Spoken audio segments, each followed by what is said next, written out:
তো আমরা সেটা হচ্ছে টেন্স যতগুলোই আছে এর মধ্যে প্রেজেন্ট সিম্পল টেন্সে 1 নম্বর বলছে সাবজেক্ট যদি তৃতীয় ব্যক্তি একজন হয়, থার্ড পারসন সিঙ্গুলার হইতে হইব।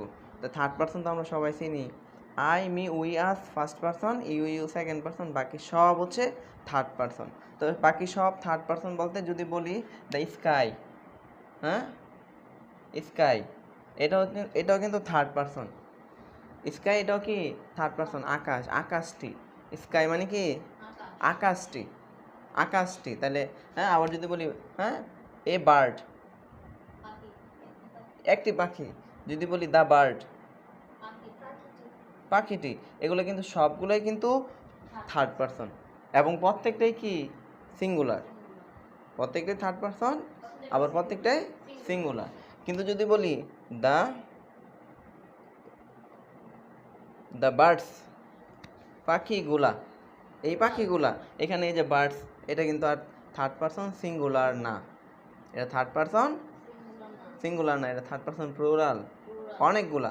এটা হচ্ছে পাখিগুলা, পাখিটি একটি, বার্ড একটা পাখি, স্কাই দ্য স্কাই আকাশটি একটা, একটা হলো একটা। তাহলে এইগুলার ক্ষেত্রে আমি যদি কোনো বার্ব বসাই তাহলে সেক্ষেত্রে বার্বটার সাথে অ্যাস দিতে হবে, কারণ সাবজেক্ট সিঙ্গুলার, বার্বটাও সিঙ্গুলার বানাইতে হবে, বার্বের সাথে অ্যাস দিতে হবে। আর এটা হচ্ছে সাবজেক্ট প্লুরাল, সাবজেক্ট অনেকজন, বার্বের সাথে অ্যাস দেওয়া যাবে না। বুঝছি? কোন টেন্সে? শুধুমাত্র প্রেজেন্ট সিম্পল টেন্সে। প্রেজেন্ট সিম্পল টেন্সের স্ট্রাকচার সবাই জানি, সাবজেক্ট প্লাস বার্বের 1 নাম্বার, বার্বের প্রেজেন্ট ফর্ম। যদি অ্যাস বাই এস দরকার হয় তাহলে সেক্ষেত্রে অ্যাস বাই এস দিব, আর যদি দরকার না হয় তাহলে অবজেক্ট দিব, লাস্টে অবজেক্ট। তাহলে আমি এখন যদি একটা এক্সাম্পল দেই, যেমন আমরা যে শব্দগুলো শিখছি, শব্দের শেষে কোন কোন শব্দগুলো থাকলে ইএস যোগ করতে হয়, যেমন S S, S H, C H, X O. আবার শিখছি কোনকে, ওয়াইয়ের আগেটা যদি কনসোনেন্ট হয়, অর্থাৎ ভাওয়েল যদি না হয়, কনসোনেন্ট যদি হয়, তাহলে সেক্ষেত্রে ওয়াইটা আই ই এস হয়। যেমন আমরা PLAY প্লে আর STUDY স্টাডি, এই দুটো শব্দ লিখলাম। এই দুটো শব্দের দোনোটার মধ্যে লাস্টে ওয়াই আছে, দোনোটার মধ্যে কি লাস্টে ওয়াই আছে, কিন্তু প্রথমটার মধ্যে লাস্টে ওয়াইয়ের আগেরটা হচ্ছে ভাওয়েল, এজন্য শুধু অ্যাস হবে। থার্ড পারসন সিঙ্গুলার যদি সাবজেক্ট হয়, যদি হি হয়, হি প্লেস, তাহলে ওয়াই উত্তর হবে হি প্লেস, শুধু অ্যাস হবে, কারণ ওয়াইয়ের আগের শব্দটা ভাওয়েল আছে, ভাওয়েল থাকলে শুধু অ্যাস হয়, শুধু অ্যাস দিলাম। কিন্তু যদি বলি হি, এই স্টাডির মধ্যে আবার লাস্টে ভাওয়েলের আগেরটা মানে ওয়াইয়ের আগেরটা যেটা কনসোনেন্ট আছে, ডি হচ্ছে কনসোনেন্ট। আমরা কনসোনেন্ট জানি তো, AEIOU, এই 5টা বাদে বাকি যা লেটার আছে সেই লেটারসগুলোই হচ্ছে কনসোনেন্ট, কিন্তু AEIOU এগুলো হচ্ছে ভাওয়েল। বুঝছি? তাহলে এই ওয়াইয়ের আগেরটা ডি আছে, ডিটা হচ্ছে একটা কনসোনেন্ট, আর এই কনসোনেন্ট হওয়ার কারণে এই লাস্টে ওয়াইটা IES হবে। তাহলে হি স্টাডিজ, সে লেখাপড়া করে, হি প্লেস, সে খেলাধুলা করে, থার্ড পারসন সিঙ্গুলার হওয়ার কারণে বার্বের সাথে শুধু অ্যাস হয়েছে, কারণ ওয়াইয়ের আগেরটা ভাওয়েল আছে। আর এটা হচ্ছে ওয়াইটা IES হচ্ছে কারণ ওয়াইয়ের আগেরটা ডি ছিল, ডিটা হচ্ছে একটা কনসোনেন্ট। কথা বুঝছি? তাহলে এই শব্দগুলোর শেষে লাস্টে ইএস বসে, আর ওয়াই থাকলে ওয়াইটা IES হয় যদি আগেরটা কনসোনেন্ট হয়। শেষ কথা, উত্তর। হ্যাঁ, এখন দুইটা বাক্য লিখি আমি, জাস্ট বোঝানোর সুবিধার্থে, দেখি বুঝি কিনা, ঠিক আছে? যেমন EACHER, টিচার কি ফার্স্ট পারসনের মধ্যে পড়ছে? আই, মি, উই, আসের মধ্যে পড়ছে? কি মুবাশিরা বলে নাকি ফার্স্ট পারসনে পড়ছে? এটা ফার্স্ট পারসন না, কারণ আইও না, মিও না, উইও না, আসও না, এটা ফার্স্ট পারসনে পড়ে না। সেকেন্ড পারসন ইউর মধ্যে পড়ছে? তাও না, এটা থার্ড পারসন। তাহলে থার্ড পারসন এখন সিঙ্গুলার না প্লুরাল খেয়াল করি। তুমি বলবা টিচার কি একজন না অনেকজন? একজন। যদি এর সাথে অ্যাস থাকতো তাহলে অনেকজন হইতো। আচ্ছা, এরপরে আমি একটা শব্দ লিখতেছি, যেমন টিচার, TEACH, টিচ মানে শিখায়, টিচ মানে কি শিখায়। Teacher teach English, ENGLISH, teacher আমাদের ইংলিশ শিখায়, এরকম লিখলাম বাক্যটা।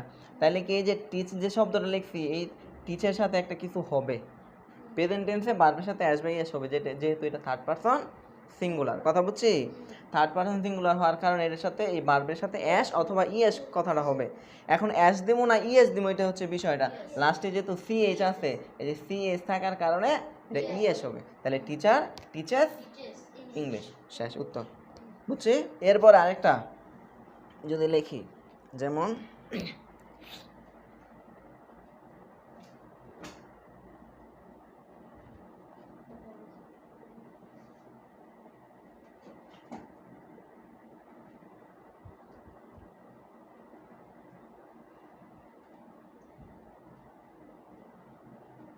এই যে কথাটা লিখলাম, he put the book on the table often. Often কথাটা মানে হচ্ছে প্রায়। তাহলে আমরা একটা শিখছি রুলসের মধ্যে, এই যে এটা কয় নাম্বার রুলস আমি জাস্ট একটু মনে করিয়ে দিতেছি, ঠিক আছে? এটা হচ্ছে 3 নাম্বার রুলসটা। কোনো সেন্টেন্সে সময় উল্লেখ নেই এমন বাক্যে যদি 3 নাম্বারটা সেন্টেন্সে কোনো সময় উল্লেখ নেই এমন সেন্টেন্সে যদি always, regularly, sometimes, often, generally, daily, everyday, occasionally, usually, normally কথাগুলো থাকে, তাহলে সেই সেন্টেন্সটা প্রেজেন্ট ইনডিফিনিট টেন্স হয়, তাই না? তাহলে এখন কি প্রেজেন্ট ইনডিফিনিট টেন্সে ভার্বের সাথে কি আসবে ইয়াস হবে না? তাহলে এই যে সাবজেক্টটা হচ্ছে হি মানে সে, তাহলে কি এটা ফার্স্ট পারসনে পড়ছে? আই, মি, উই, আস এটার মধ্যে পড়ছে না। সেকেন্ড পারসন ইউর মধ্যে পড়ছে। বাকি থার্ড পারসন হি, সি, ইট বা অন্য কোনো ব্যক্তি বা বস্তুর মধ্যে পড়ছে না। তাহলে এটা হচ্ছে থার্ড পারসন সিঙ্গুলার। আবার সেন্টেন্সে অফেন আছে, তার মানে এটা প্রেজেন্ট ইনডিফিনিট টেন্সই হবে, অন্য কোনো টেন্সে হবে না। তাহলে প্রেজেন্ট ইনডিফিনিট টেন্স হবে, ভার্বের সাথে অ্যাস বাই এস যোগ করতে হবে। এবার হচ্ছে পিইউটি পুট। তাহলে লাস্টে কি এই 5টা শব্দের একটা আছে? এই 5টা শব্দের একটা নাই। আবার হচ্ছে লাস্টে ওয়াই নাই, আছে? তাহলে শুধু কি হবে? অ্যাশ হবে। তাহলে হি পুটস, শেষ উত্তর। He puts the book on the table often. শেষ কথা বুঝছি? আরেকটা লাস্ট, এটা দিয়েই এরপরে আমি প্রেজেন্ট ইনডিফিনিটের যে রুলসটা, এই 1 নম্বর রুলসটা শেষ। যেমন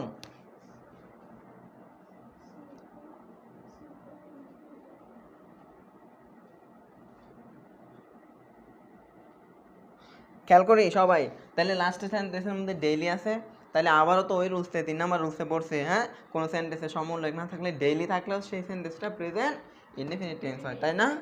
এখন খেয়াল করি, তাহলে দে সাবজেক্টটা কি? দে। এই দেটা কি ফার্স্ট পারসনে পড়ছে? সেকেন্ড পারসনে পড়ছে? থার্ড পারসনে পড়ছে? আচ্ছা, থার্ড পারসনে ওই সবাই কই না না, মাথা লড়ায়, সবই না না কইতে কইতে মাথা লড়াইতে লড়াইতে হেন নিচে গা না, মুবাশিরায় মাথা লড়াইতে লড়াইতে প্রথমটা তো মাথা লড়াইছে, দ্বিতীয়টা তো মাথা লড়াইছে, তৃতীয়টা তো মাথা লড়াই না ওই করছে। তাহলে থার্ড পারসনে পড়ছে না? তাহলে থার্ড পারসনে পড়ছে। এখন দেখতে হবে সিঙ্গুলার না প্লুরাল। এখন এটা হচ্ছে প্লুরাল, হ্যাঁ, কারণ এটার মধ্যে কি, এটা অনেকজন, এটা হচ্ছে প্লুরাল। তাহলে প্লুরাল হওয়ার কারণে এখন ভার্বের সাথে কি অ্যাস বাই এস হবে? এটা হবে না, কারণ থার্ড পারসন সিঙ্গুলারই, তৃতীয় ব্যক্তি একজন হলে, থার্ড পারসন সিঙ্গুলার হলে অ্যাস বাই এস হয়। তাহলে এটা যা আছে তাই, দে গো টু স্কুল ডেইলি। কিন্তু দের জায়গায় যদি থাকতো the boy, the boy, POY বয়, তাহলে কিন্তু তৃতীয় ব্যক্তি একজন, তৃতীয় ব্যক্তি একজন না? কেমনে আসিব? লাস্টে তো ও আছে, ওই 5টা শব্দের একটা আছে, S S S H C H এক, তাহলে ইএস হবে, ইএস হবে। বুঝছি? The boy goes to school daily. শেষ। এই হচ্ছে 1 নম্বর রুলসটা, 3 নম্বর রুলসটা একসাথে হয়ে গেল। এখন 2 নম্বর রুলস ঠিক একইভাবে চিরন্তন সত্য অথবা অভ্যাসগত কর্ম। চিরন্তন সত্য অথবা অভ্যাসগত কর্ম যেগুলো আছে সেইগুলো কি হয়? প্রেজেন্ট সিম্পল হয়, হ্যাঁ, অথবা প্রেজেন্ট ইনডিফিনিট হয়। বুঝছি কি না? প্রেজেন্ট ইনডিফিনিট অথবা প্রেজেন্ট সিম্পল হয়। যেমন আমি যদি বলি, প্রথমে যদি বলি অভ্যাসগত কর্ম, অভ্যাসগত কর্ম যে কাজটা প্রত্যেক দিন আমরা করি, আমরা ছাত্র, যারা ছাত্র আছি প্রত্যেক দিন পড়ি না? তাহলে প্রত্যেক দিন পড়ি, তাই না? এটা একটা অভ্যাস। তারপরে হচ্ছে যদি কেউ সকালে প্রত্যেক দিন পত্রিকা পড়ে, তাহলে সেটাও প্রেজেন্ট টেন্স হবে, ঠিক আছে? যেমন এরকম দেখি, ফাদার, READ, রিড মানে কি? পড়া, এটা হচ্ছে বার। ফাদার রিড, হ্যাঁ, নিউজ পেপার।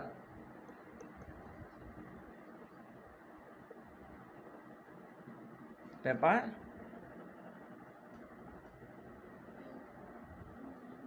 এই যে বাক্যটা রাখলাম, father read news paper in the morning. বাবা সকালে সংবাদপত্র পড়ে, এটা বাবার অভ্যাস। প্রত্যেক দিন সকালে সংবাদপত্র না পড়লে সে সকালে, হ্যাঁ, তার ভালো লাগে না, কথা বলছি, বা সংবাদপত্র না পড়ে সে নাস্তা করে না সকালে, তাহলে এটা হচ্ছে তার কি? অভ্যাস। তাহলে অভ্যাসগত কর্ম, তাহলে এটা অবশ্যই অবশ্যই আমাদের প্রেজেন্ট ইনডিফিনিট টেন্সে লিখতে হবে, প্রেজেন্ট সিম্পল টেন্সে লিখতে হবে। বুঝছি? এখন প্রেজেন্ট সিম্পল টেন্সে লিখলে ফাদার কি থার্ড পারসন না? আবারও একজন না, না অনেকজন? একজন, তাহলে ভার্বের সাথে কি দিতে হবে? অ্যাশ বা ইয়েস। তাহলে এখন শুধু এটার মধ্যে রিডের মধ্যে লাস্টে ওই 5টা শব্দের একটাও নাই, লাস্টে ওয়াইও নাই, তাহলে শুধু অ্যাশ শেষ। এটা হচ্ছে অভ্যাসগত কর্ম। এটার জায়গায় অন্যটা হতে পারে, যেমন মাদার রিড, হ্যাঁ, মাদার রিডস হলি কোরআন এভরি মর্নিং, প্রত্যেক দিন সকালে মা কোরআন শরীফ পড়ে। হ্যাঁ, একই। ফাদার ওয়াক্স অথবা ফাদার গোস, তখন হবে ফাদার গোস টু ওয়ার্ক, তখন হবে গোসের সাথে ইয়েস হবে, গোয়ের সাথে ইয়েস হবে, father goes to work every morning. হ্যাঁ, শেষ।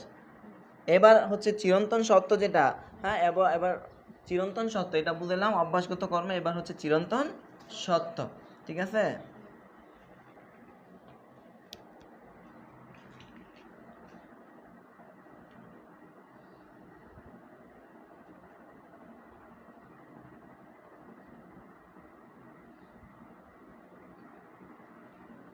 কি লিখলাম?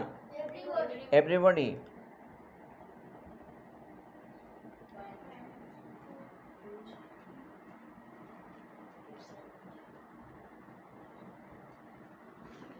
Everybody want to live. Live মানে হ্যাঁ বসবাস করা, বেঁচে থাকা, নাকি? লিভ মানে কি? বাঁচা, বসবাস করা, বেঁচে থাকা। তাহলে এই যে ওয়ান্ট যে শব্দটা লিখলাম, এই ওয়ান্ট শব্দটা হচ্ছে চাওয়া। চাওয়া, সবাই যেটা চায়, চিরন্তন সত্য, সবাই বেঁচে থাকতে চায় না? কেউ কি মরে যেতে চায়? সবাই বেঁচে থাকে। তাই এভরিবডি প্রত্যেকে, এভরিবডি প্রত্যেকে, এটা ফার্স্ট পার্সনও না, সেকেন্ড পার্সনও না, এটা থার্ড পার্সন। এখন থার্ড পার্সন এটা হচ্ছে একজন। কেমনে? প্রত্যেকে, প্রত্যেকে, প্রত্যেকে মানে একজন। আমরা অঙ্ক করার সময় বলি না প্রত্যেকে কত করে পায়, তাহলে এটা প্রত্যেকে মানে কয়জন? একজন। তাহলে ভার্বের সাথে অ্যাশ হবে, wants to live, to live, প্রত্যেকে বাঁচতে চায়। যেমন the sun, the sun rise in the EAST, east না? খেয়াল করি। তাহলে এই যে এটা হচ্ছে চিরন্তন সত্য, এই বাক্যটা চিরন্তন সত্য। সূর্য পূর্ব দিকে ওঠে, তাহলে দ্য সান কি first person, second person, third person? Third person. একজন, একজন। সান সূর্যটি, তাহলে সূর্য তো একটাই, তাহলে সান রাইস কি আছে? RISE, rice, RISE, rice. এই রাইসের পরে কি ওই 5টা শব্দের একটা আছে? SS, SH, CH, XO, তা কিচ্ছু নাই। লাস্টে কি ওয়াই আছে? ওয়াইও নাই, তাহলে শুধু একটা অ্যাশ হবে। ই তো আছেই, তাহলে উত্তরটা হবে rises in the east. The sun rises in the east. সূর্য পূর্ব দিকে ওঠে, এটা চিরন্তন সত্য, সব সময়ের জন্য সত্য, এই জন্য এটা হচ্ছে প্রেজেন্ট সিম্পল।